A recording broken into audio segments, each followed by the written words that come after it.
Welcome to episode 2 of the Cup and Bull Show.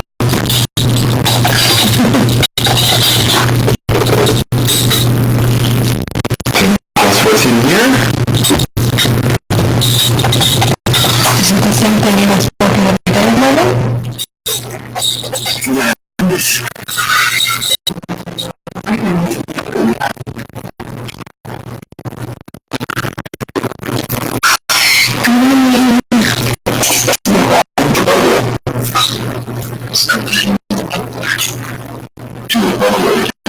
Yeah.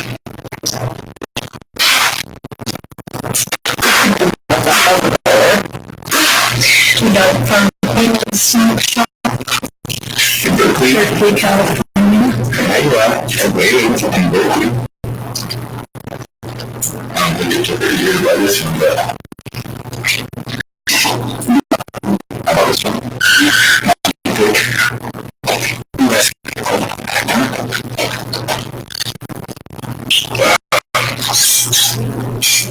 Good morning, everybody. I'm talking to episode 2 of the show where we're going to smoke some weed and drink some coffee and talk about some stuff. Oh yeah.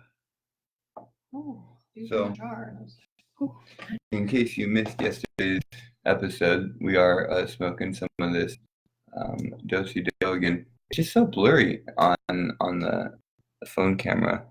There's just not all that much light to really see it on the other camera. Pretty good, huh? It looks a lot better in person. I just wish I could broadcast smell, because if you could just smell this stuff, you would know what we're talking about. We gotta go easy on this stuff though, because it's so good. Indoor. It's indoor. Yeah, I have to say, there's been quite a disappointing turn in cannabis since legalization has really come into full swing. It's actually hard to find like pretty good cannabis a lot of the time now. It's just like so much like commercial grow for mass material. It really is just this like capitalistic kind of profit oriented industry now.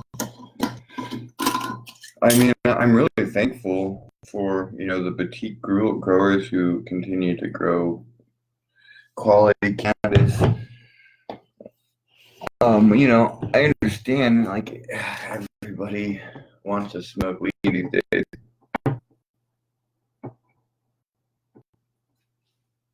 Now that it's legal,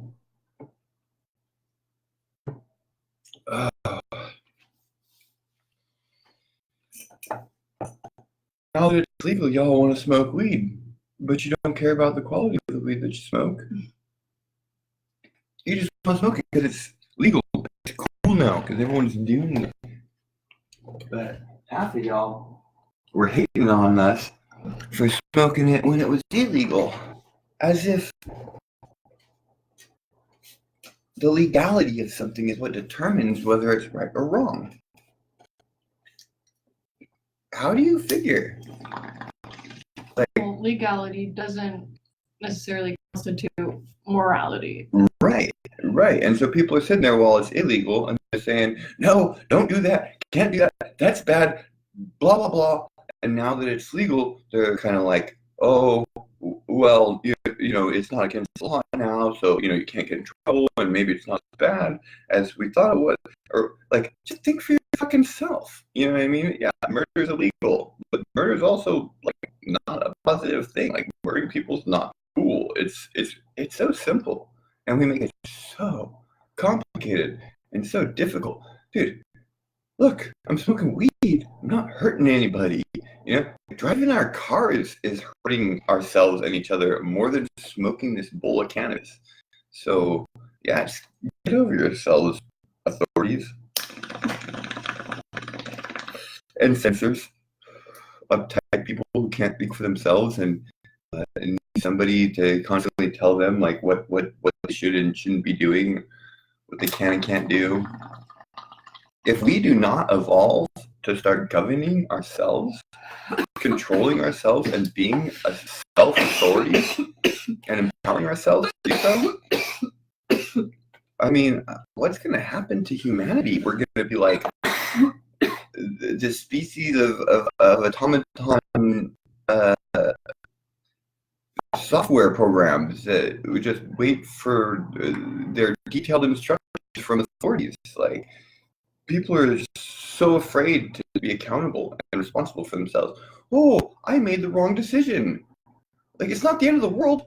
Just learn from it and do something different next time. You don't need somebody to come in and spank you when you're an adult. Because when you're an adult, part of being an adult is supposed to mean that you'll learn from your own mistakes. Yeah, you start admitting that you make them. When you're a kid, you're like, no, I didn't do that, because you don't want to get in trouble. But as an adult, you're your own authority. So, like, you gotta admit the mistake yourself so you can learn from it and do something different next time. Because as an adult, you shouldn't need someone to come in and spank you for doing something wrong. Not that spanking is the right way to deal with inappropriate behavior. It's just it's what I think we grew up with. I mean, I understand, like, sometimes a kid needs something quick to get their attention, and it doesn't have to be a hard spanking to hurt them. Like, most kids will even cry at a little swat on the butt, like a tap. That's not even hard. That doesn't hurt. But it's because it gets their attention, in a kind of radical way. It is physical, but it's not like it doesn't hurt, but I think that it kind of surprises the child a lot of time, when they get a soft little swat. But I mean, I've seen kids do things where they need like an immediate sign that it's not okay, and like they start running out in the street, you got to grab them or something, or I don't know, I guess I feel like when people hurt one another, it could possibly be a time when injury in return could be an efficacious lesson, and I'm not saying like beat somebody for hitting somebody, but like when you hit somebody, I feel like you need to know how it feels to be hit so that you know that you don't want to be hit, so that you find some other way to deal with a confrontation besides hitting somebody. But spanking, to act with forceful violence towards something that essentially is helpless and compared to you as an adult individual, this child who can't defend themselves, I think it probably causes more post-traumatic stress than it does correct behaviors. And I think that also probably causes the child not to deal in the future with children who are disobeying them in the best of ways. When you're swatted, sometimes when you swat, the next child who misbehaves because that's how it was dealt with when you misbehaved. I don't know. I just think there's better ways of doing things. Well, we're intellectual creatures, and that's kind of what sets us aside from the animal kingdom. We have this ability to learn, and if you're using a physicality to instill a lesson, you're kind of going back to that animalistic mindset and not using our superpower, our brains, our intellect, our capacity to learn. But we need a thorough explanation as to what it is we're learning. If there's skip steps, it doesn't make sense. The concept isn't going to stick. The lesson's not going to be learned. And slapping someone into place is only going to make them do it behind your back, essentially. Right. It's only, the problem is that you got caught, not that you understand what you did wrong. or why it's not okay to do that. Which is, the only reason that causes me to think that, maybe if someone gets hit back for hitting somebody, that there may be some kind of understanding being created there. But like, I also think that violence just causes more violence. So like, I mean, everyone learns differently, and we understand that. And maybe some people do need to get hit back when they hit to understand that they don't want to be hit, so they shouldn't hit other people. But other people, maybe they can just be like, hey, like if you said, how would you like it if they hit you? And, and they'll like be able to process that, and so we're all at different levels of learning. And we all learn in different ways. But I don't know, like as far back as I can remember, when I got spanked, it only created anger and resentment and bitterness towards the person who spanked me. I think it's like washing my mouth out with soap that never did any good, and for me, like I don't remember being a hitter and stuff. Like I remember when my sister and I would get into any kind of physical confrontation, we would both get spanked, and so it was pointless for either one of us to hit the other because we both get spanked. Like, but like, yeah, I've never been like a very violently, like physically aggressive person. So like when I got spanked, I was just always kind of like, fuck you, I always felt like that kind of reprimanding always made me feel more embarrassed. So I was thinking about like what other people were thinking about me opposed to what I actually had done wrong. Oh, yeah, that's interesting. And on top of, like you were saying, it creates the animosity with the person who is also, enforcing that consequence, physical consequence. Right. Yeah. Both ways negating, actually helping the child understand what was wrong and what the, Yeah, I think a lot of it, oftentimes just it comes from control and laziness. A lot of times I think that people, adults especially, who feel exhausted, they want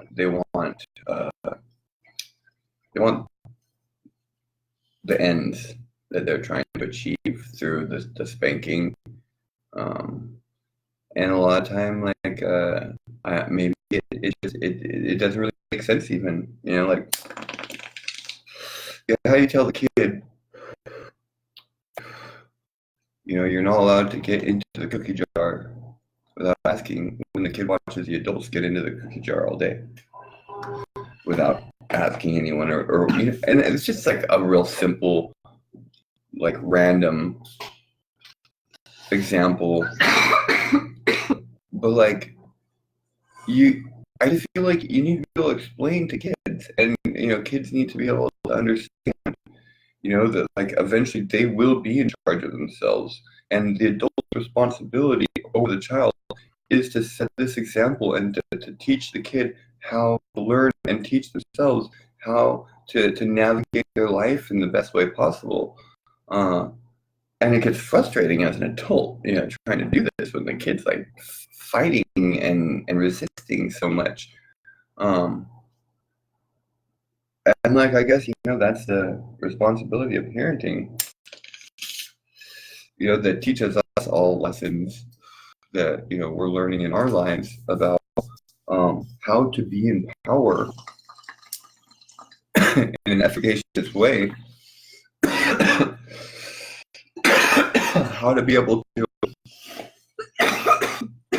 take control in a way that empowers those who you must be in control over in the best way possible.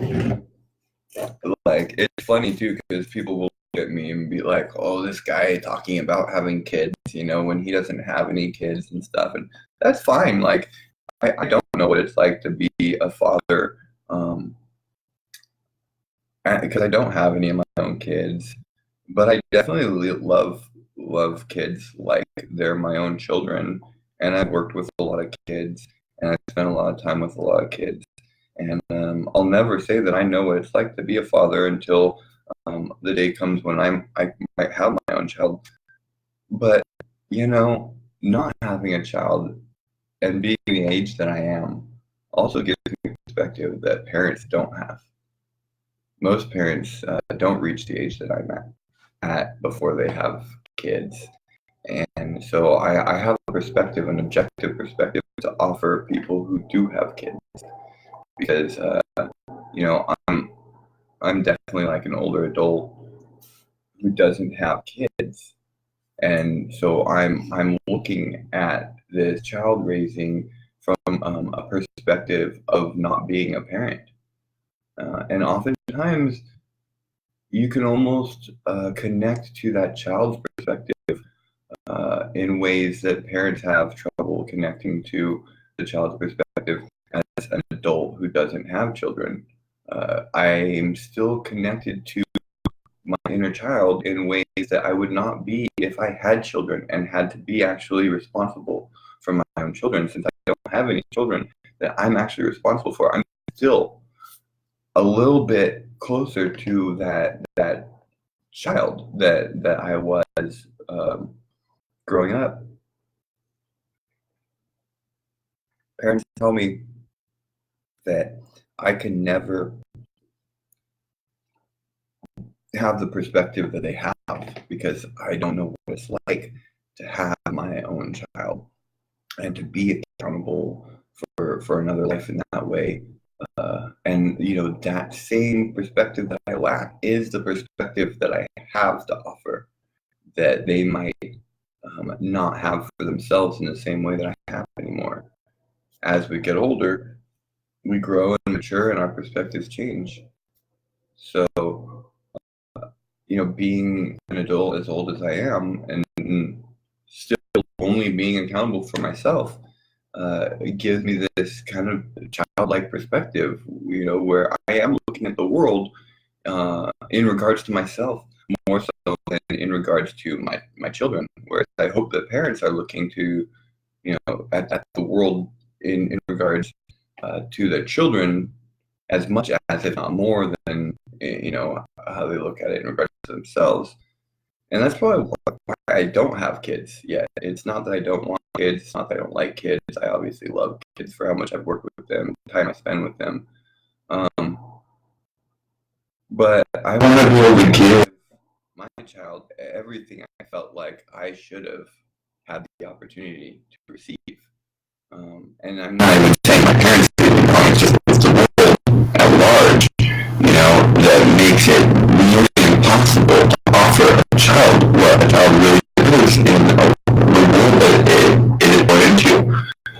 Like, the fact that all children grow up in basically, the state that they're born in, or if it's somewhere else and they're born, then they usually move there.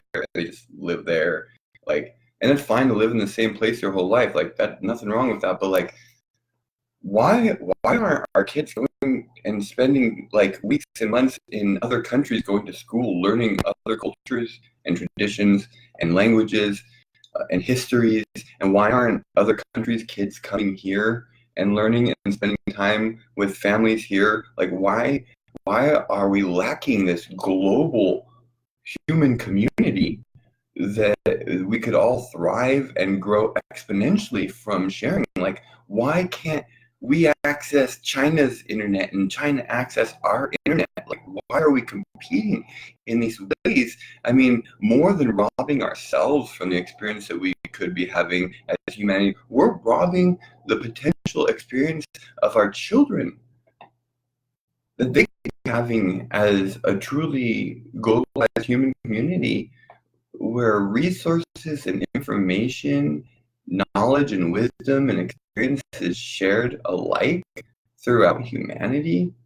Like, I understand why it's not like this, but can anyone really explain why it is a way that it's not like that?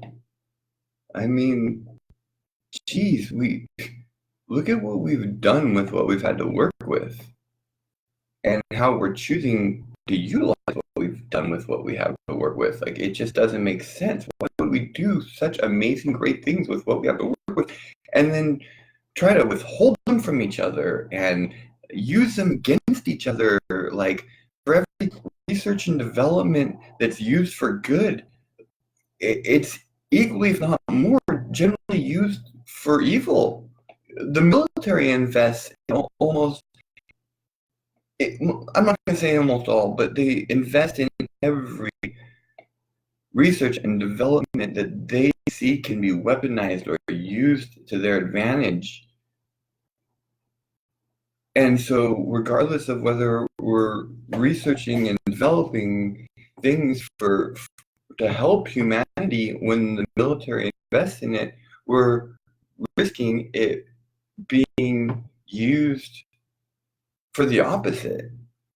Like, and I don't even understand why we're at war, like, with each other, within our own species, like, and at war. I mean, I almost feel like our species is somehow at war with the earth itself. Like, we're like a child throwing a temper tantrum, refusing to cooperate so that we could coexist, and one of us or both of us not perish, and the world's like having to spank us. But I mean, we're practically spanking ourselves at this point, the way that we're not getting along with each other, and the way that we're destroying the world and fighting with each other over the resources that we could be sharing to find ways to make it work for us all.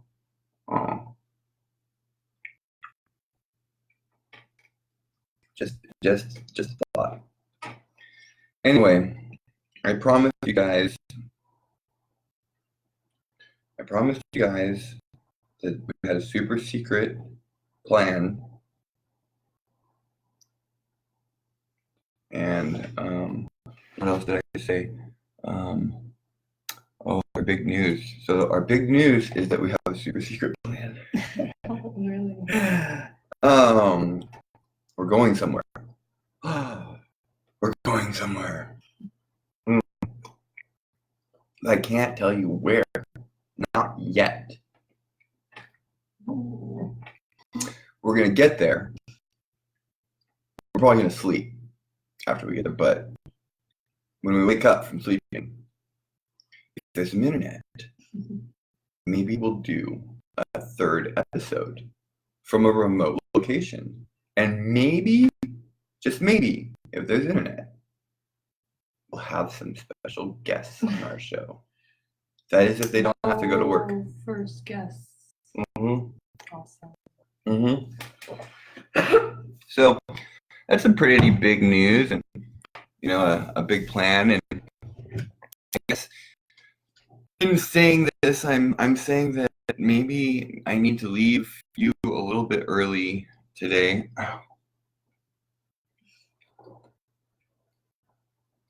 I said before we started that we're going to cut the show shorter than today's show because I have packing to do, and we're like making kombucha on the table right behind her 2-in-1 that we're broadcasting to Facebook from. I would show you, but I don't want to disturb things. So we're in the midst of getting ready to go on this adventure today. It's going to be a quick, short little adventure. But if there's internet where we're going to do a third episode, and we're going to have guests on the show, and it's going to be really cool. And we're going to be documenting a little bit of what we do. We're going to go fly the drone around, and we'll come back, and we're going to have some more footage to share with everyone from where we go.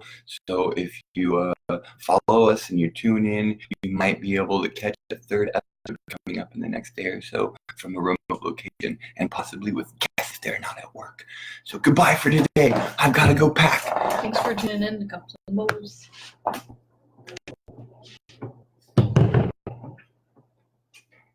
Oh, I love these.